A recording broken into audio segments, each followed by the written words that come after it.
C'est un grand honneur pour moi d'être élu président du bureau de la Commission économique africaine pour cette année. C'est avec beaucoup d'humilité que j'accepte ce rôle. Je perçois ce choix comme une marque de confiance à l'endroit du gouvernement du Sénégal, de mon collègue chargé des finances et du budget et de moi-même. Je voudrais tout d'abord féliciter l'ensemble des membres du bureau sortant pour l'excellent travail réalisé dans un contexte de crise économique, sanitaire et sociale sans précédent.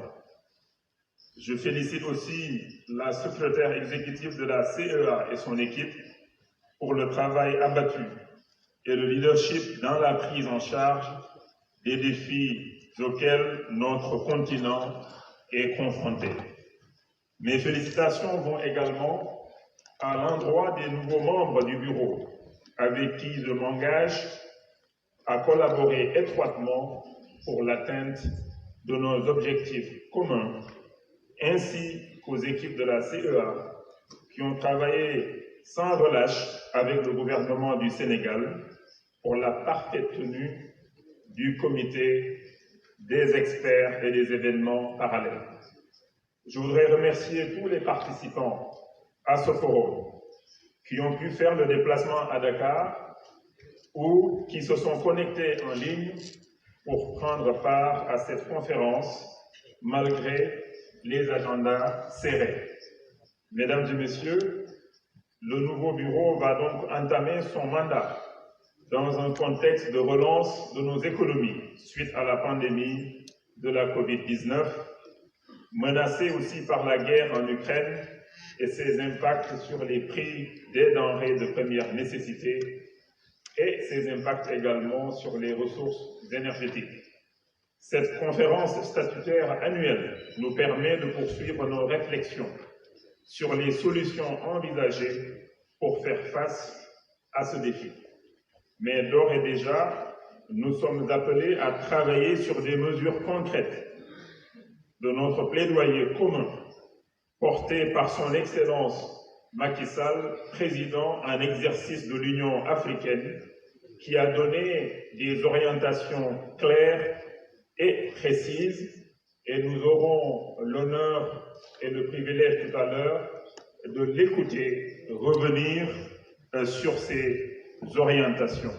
Monsieur le Président nous a fait l'honneur d'ouvrir la cérémonie officielle de cette conférence, malgré un agenda extrêmement chargé, sachant qu'il revient au Sénégal, donc ce matin, il a atterri vers 4 heures du matin. Malgré cela, il a tenu à être ici avec nous ce matin. En parallèle, notre bureau pourra appuyer, voire proposer des réformes pour le renforcement de la mobilisation des ressources internes sur le continent et du marché des capitaux, thème qui a été discuté lors de cette conférence. Le bureau pourra également travailler en relation avec la Société financière internationale et les autres partenaires pour rendre opérationnelle l'Alliance pour l'entrepreneuriat en Afrique. J'ose espérer que les conclusions qui ressortiront de nos travaux statutaires et des différentes tables rondes pourront enrichir ces orientations et permettre au nouveau bureau de se doter d'une feuille de route claire et ambitieuse. Nous comptons sur l'engagement et l'implication de tous pour permettre à cette conférence de connaître un succès éclatant. Je vous souhaite encore, en mon nom et celui de mon collègue chargé des finances et du budget, la bienvenue au Sénégal. Je souhaite plein succès à nos travaux et vous remercie de votre aimable attention. Merci. Provisoire sur le net et le programme de travail également, donc il faut aller sur www.papersmart.uneca.org. C'est pour éviter de distribuer des milliers de pages et d'alourdir nos différents délégués. C'est pour cela qu'on a adopté donc des documents électroniques. Donc chacun peut aller sur ce site internet à partir même de son téléphone pour consulter l'ordre du jour et également le programme de travail. S'il n'y a pas de commentaires donc, sur cet ordre du jour et ce programme de travail qui a déjà été accepté par nos différents experts, nous déclarons donc que l'ordre du jour et le programme de travail sont bien adoptés. Merci beaucoup. Maintenant, on va passer à la... Merci. Merci beaucoup. On va passer donc à l'ouverture avec le président de la République qui va nous rejoindre incessamment. Merci beaucoup. On voit des souvenirs impérissables. Cher ministre des Finances du Sénégal et ministre de l'Économie, ainsi que les honorables et distingués ministres africains des Finances, de l'Économie et de la Planification, chers représentants, gouverneurs des banques centrales des pays membres de la CEA, gouverneur et directeur des banques de développement, membres du personnel diplomatique, distingués représentants du secteur privé, de la société civile, mesdames et messieurs, je voudrais d'abord saluer tous les participants qui ont pu échanger avec nous à travers la vidéo, saluer en particulier M. Michel Camp-Dessus, ainsi que notre sœur Ngozi Jean-Paul Rivera, et tous ceux qui ont pu apporter une belle contribution dans ce débat qui vient à son heure. Je voudrais avant tout, au nom de l'ensemble des chefs d'État du continent, vous souhaiter la bienvenue et surtout un agréable séjour au pays de la Teranga. Merci donc à tous pour votre participation à cette 54e session de la conférence des ministres des Finances, de la Planification et du Développement économique de la CEA. Je vous remercie également pour la co-organisation de cette rencontre qui se tient opportunément après plus de 2 ans de crise profonde, aggravée depuis février dernier par l'impact de la guerre en Ukraine. Le moins que l'on puisse dire est que nos économies se trouvent dans un état de fatigue générale, dont, hélas, nous ne mesurons encore ni l'ampleur ni la durée. C'est là le problème. On ne peut pas aujourd'hui faire de projection, parce que personne ne sait quand est-ce que cette crise va s'arrêter. Nous pensions, après 2 années de Covid, que nous sortions de la Covid. On commençait à parler de l'économie post-Covid. Voilà que la guerre en Ukraine a commencé. Et cette guerre, qui a ses impacts sur la planète entière, mais surtout sur l'Afrique, va définitivement, de par ses impacts, compromettre totalement toute perspective de reprise économique. Et toutes les solutions qui ont été préconisées avant, aujourd'hui, sont aux oubliettes. Et c'est pourquoi je reviendrai après mon message sur la nécessité pour l'Afrique vraiment d'élever la voix, de faire porter sa voix, non seulement par les chefs d'État, mais aussi par vous, les ministres, qui êtes nos représentants auprès des institutions internationales. Il y a le plaidoyer politique des chefs d'État, mais il y a la défense des positions de l'Afrique devant ces institutions internationales dont vous avez la charge, vous, ministre des Finances, ministre de l'Économie et de la Planification. Et je sais que vous êtes plus sensibles que nous sur les pressions, parce que, hélas, on vous prend à Washington, au fond, à la banque, comme ci, comme ça, conditionnalité A, B, C, sinon on ne décaisse pas. Et souvent, vous dites à vos chefs d'État, bon, on est obligé quand même, Monsieur le Président, d'augmenter ceci, d'augmenter les prix, de faire ceci, de faire cela. Aujourd'hui, Michel Camp-Dessus a dit que c'était le directeur général du Fonds monétaire. Tout le monde est d'accord que les conditions actuelles, les paramètres qui permettent la gouvernance économiques mondiales sont dépassées et inadaptées à la réalité. Tout le monde est d'accord.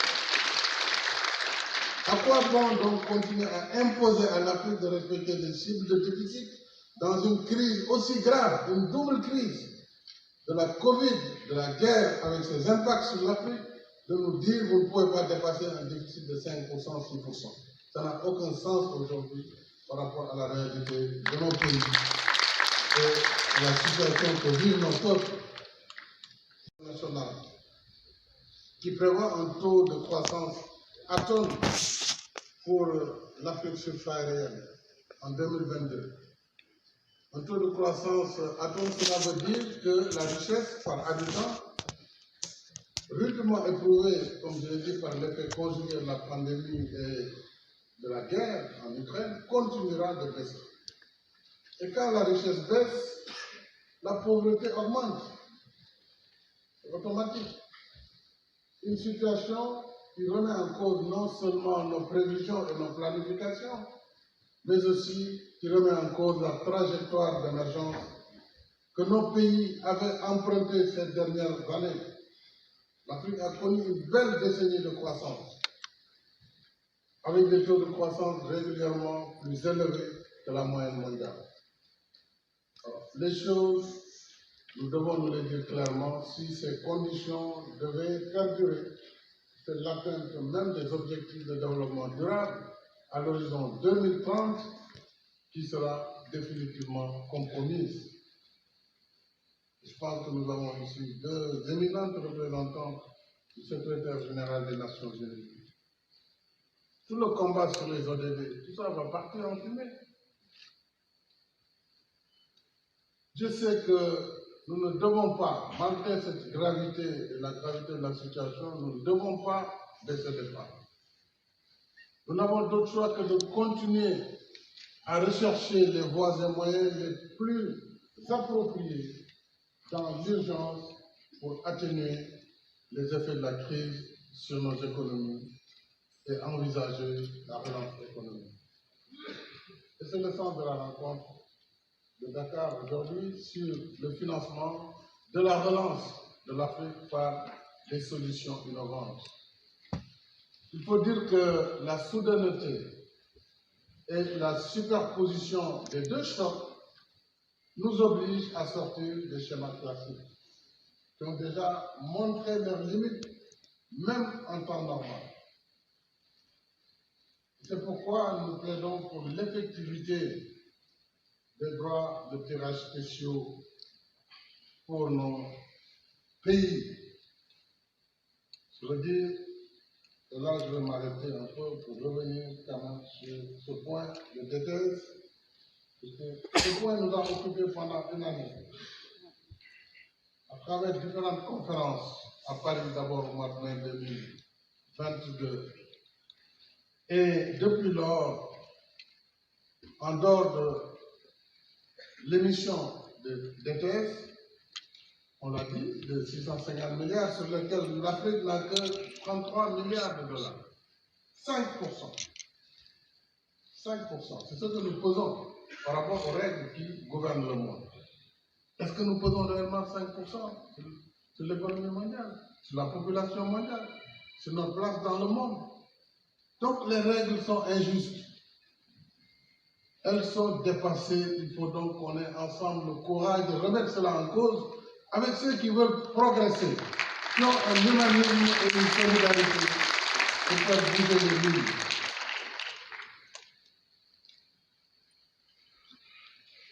Aujourd'hui, on nous dit,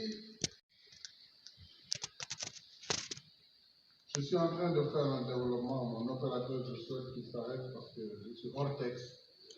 Donc, il ne faut pas qu'il s'abonne trop. Je voudrais donc dire qu'on nous dit, bon, finalement, le Congrès américain n'a pas voulu, donc il ne faut plus parler de la réallocation. Il faut essayer de faire une nouvelle allocation de dette. Après une année de combat et tout ce qu'on a dit, tout ce qu'on a fait avec nos partenaires, les pays qui étaient en pointe, je salue la France, la Chine, puis les États-Unis avaient pris des engagements, et même l'Union européenne. Aujourd'hui, on a l'impression que c'est un rétropédalage. même si certains disent nous sommes prêts, d'autres disent non parce que certaines banques comme la Banque Centrale Européenne considèrent que si on réalloue, peut-être que c'est des financements, donc il faut revoir le système. Alors, résultat, après une année, rien ne se passe. Rien ne se passe en dehors de notre émission normale. Et tous nos pays ont consommé immédiatement cet argent qui est venu, pour lequel je dois saluer aussi les efforts des partenaires qui ont bien voulu au moins cette émission de DPS. Il est clair que cette solution n'est pas à la hauteur de la crise. Aujourd'hui, on nous invite à réémettre, à refaire une nouvelle émission, puisque la réallocation, ça ne marche pas, parce qu'on n'a pas confiance ou parce qu'on considère que ce n'est pas une priorité. Parce qu'entre-temps aussi, l'Ukraine est là. Donc voilà la situation. Parfois, on est à la fois triste et finalement, on se demande qu'est-ce que l'Afrique doit faire. Qu'est-ce que l'Afrique doit faire? Quelle est notre place finalement dans ce monde? Il faut aussi reconnaître et saluer la diligence du Fonds monétaire, je dois le dire, diligence qui a permis de mener le processus, y compris par la mise en place anticipée en avril dernier du Resilience and Sustainability Trust RST en prévision de la réallocation. Mais pour l'instant, il n'y a pas de réallocation. Le fonds a quand même mis en place un dispositif. Mais nous sommes encore loin du compte, d'abord parce que les besoins de financement de l'Afrique estimés à 252 milliards de dollars d'ici 2025, et ça c'était une estimation du Fonds monétaire pour contenir le choc de la Covid et amorcer la relance, sont de loin, aujourd'hui les besoins sont de loin supérieurs au montant alloué à l'Afrique, donc c'est 33, dont 23 pour l'Afrique subsaharienne. Compte tenu aujourd'hui des impacts de la guerre en Ukraine sur l'Afrique. C'est dire qu'elle devrait être revue à la hausse. J'ai saisi l'occasion pour réitérer l'appel pressant de l'Afrique à la désescalade sur la crise en Ukraine. Nous appelons à un cessez-le-feu unilatéral et à une solution négociée du conflit pour éviter le pire. Nous avons reçu le mandat de l'Afrique de parler et de nous déplacer à Moscou et à Kiev, de demander au président Poutine de créer les conditions qui permettent à l'Ukraine d'exporter ces graines dont nous avons besoin, mais également à la Russie qu'on puisse lever certaines sanctions qui nous permettent aussi de commercer et d'acheter des fertilisants. Parce que finalement, l'Afrique est au milieu d'un conflit sur lequel il n'a aucune prise et il ne peut rien faire. Comme si on veut faire le commerce équitable, tout ce qu'on dit là. Mais vous ne pouvez pas commercer, c'est sûr. Les banques centrales ne peuvent pas commercer, vous ne pouvez pas payer. Comment vous allez vous approvisionner? Et pourtant, le gaz russe n'est pas fermé. Les robinets ne sont pas fermés, ils continuent à desservir quelque part les pays. Et nous ne pouvons pas nous approvisionner en Russie, nous ne pouvons pas nous approvisionner en Ukraine, nous ne pouvons pas acheter des fertilisants pour l'agriculture. Mais nous allons faire quoi? Qu'est-ce que l'Afrique devra faire? Nous demandons la réallocation des DTS pour relancer notre économie. On n'arrive pas à l'avoir. Voilà le tableau réel. Je dois dire que malgré les engagements pris sur ce sujet, il ne connaît pas d'avancée significative, alors que les urgences s'accumulent et deviennent plus pressantes. Outre sa flexibilité sur le niveau de déficit budgétaire et les ratios d'endettement, je veux dire que l'instrument mis en place par le fonds de format RST pourrait ne pas avoir l'impact attendu pour certains pays. Dans la première allocation de DTS, ça c'est le constat réel, que des pays n'ont pas pu utiliser dès la première année les ressources qui leur étaient allouées dans le cadre des DTS du fait des critères sur le déficit budgétaire. C'est quand même paradoxal. Vous avez besoin d'argent, comme un malade de Covid qui a besoin d'oxygène. Le médecin est là, l'oxygène est là, mais on dit non, tu ne peux pas prendre parce qu'on n'a pas encore payé l'oxygène, il faut attendre qu'on règle les factures. Entre-temps, quand on va finir les factures, il est déjà mort. C'est ça le problème. Et ces pays n'ont pas pu utiliser ces ressources parce qu'elles n'avaient pas respecté les cibles de déficit. Et donc, la crainte, c'est que les mécanismes qui sont bien, certainement ils le font, s'ils ne viennent pas avec de nouveaux critères et de nouvelles conditionnalités qui feront que nous ne pourrons pas satisfaire ces conditionnalités dans ce contexte si pressant.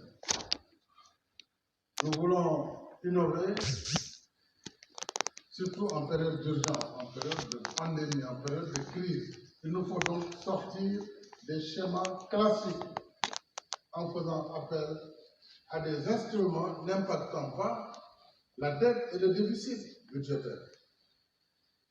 Et nous n'avons que ces deux paramètres d'appréciation. Et les règles sont rigides.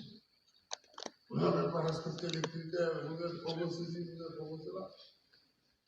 Et nous avons des banques centrales très rigoureuses. Je regarde le gouverneur de la BCEAO. Très rigoureuses, c'est bien pour la monnaie, mais pour l'économie. Et pour les peuples. Et quand les gens vont dans la rue, ça va commencer. Pour exiger la baisse, parce que tout ça va être imputé aux politiques que nous sommes. On est responsable de tout. De l'inflation, de l'augmentation des prix des denrées, de ceci et de cela. Il nous faut des solutions qui sortent vraiment des chantiers battus et des règles qui gouvernent jusque-là, disons, les règles de gouvernance mondiale. Alors c'est pourquoi, à mon sens, pour produire les effets escomptés, les nouvelles initiatives de certains partenaires comme le B2WO des États-Unis d'Amérique, Build Back Better World, et le Global Gateway de l'Union européenne, à mon sens, devrait s'inscrire dans une approche innovante avec des prêts longue durée en contrepartie de la réalisation de projets d'infrastructures structurantes, comme l'a rappelé Peter. L'infrastructure, c'est fondamental, c'est la base du développement. Et ceci en co-traitance avec le secteur privé africain. Et cela me paraît être essentiel, et sans conditionnalité, parce que autrement, évidemment, ces belles initiatives risquent de connaître les mêmes trajectoires. Il nous faut également assez rigide. Le crédit export des pays développés qui veulent vendre, nous voulons acheter. Nous avons besoin d'acheter, de construire. Donc, ensemble, entre le vendeur et l'acheteur, le dialogue devrait être facile. Mais les règles, d'abord, il faut 15% d'acompte. Et là aussi, la notation des pays, du fait d'un risque surélevé, et ce risque lui-même découle de ces notations, sur lesquelles je vais revenir aussi, qui posent problème par rapport à la perception du risque, qui est très élevée par rapport au risque réel. Et tout cela entraîne un renchérissement des crédits, ce qui nous rend moins compétitifs. Donc, au fond, le sous-développement, on peut l'expliquer très facilement. En réalité, il y a un corset qu'on nous a mis, une camisole de force. Si on ne change pas les règles, ça ne peut pas marcher, on ne peut pas se développer. Qu'on soit petit ou grand, on a la même camisole, même taille. Donc, si c'est un L, quand tu es XL comme moi, et tu ne peux pas rentrer là, c'est pas possible. Quelle que soit ta volonté, c'est impossible. Ce sont les mêmes règles qui ont été fixées depuis Bretton Woods. Nous n'étions pas là, nous n'étions pas indépendants, nous étions sous d'autres drapeaux. Donc, nos préoccupations ne sont pas réellement prises en compte par ces institutions. Ça, c'est la vérité. On a le courage, on le dit, on n'a pas le courage, on se fait, mais c'est clair que ça ne marche pas. Ça ne marche pas. Et ça ne peut pas marcher. Et nos réalités ne sont pas prises en compte, ni par les agences de notation, ni par ceux qui décident. Alors, l'OCDE, je le dis au moins, Quand on vous dit on va acheter, c'est dans votre intérêt de faciliter les conditions du crédit. Vous allez exporter, vous allez vendre. Nous, on va importer et acheter, et ensemble, on construit le développement.